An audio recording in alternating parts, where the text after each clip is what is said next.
As a very young person, I was in school during the Second World War. During those times, young students were kept abreast of what was going on in the world. Wars are, especially the Second World War, was something that everybody participated in, even young children. So that was like a living history. It was happening at the time, and I was invited to write a paper about my thoughts about this and how I believed it's historical in the sense that how we have to protect the future from future wars. So history for me is something that I've lived with even as a very young person. And years to come, that interest always flourished and grew.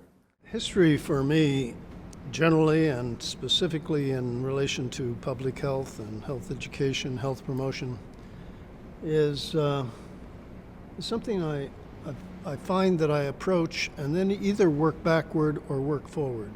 If I'm interested in the influence of a particular historical event, I start with that event and work forward to understand what has been its influence.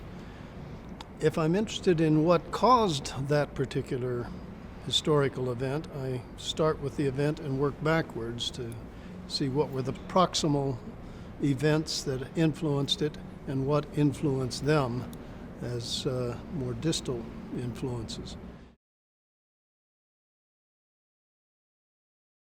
To continue the history, because I have such regard and respect for the public health education field and how many lives and people recovering has happened as a result of this.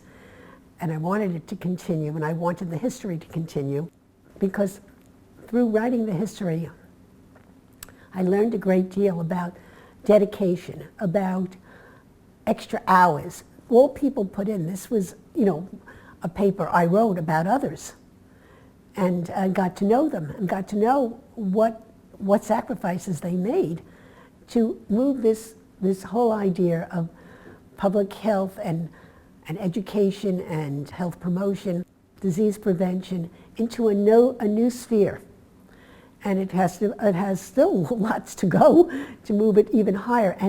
And by offering this gift to SOPHE, this contribution, I feel it will continue. I think people will be inspired to learn more and feel like their contributions, monetarily or through their work at the organization, will build on their own character and beliefs and concerns for others. And I think this is a big issue. Helping others stay well is a very big issue in my mind. And this is the purpose of why I made this contribution.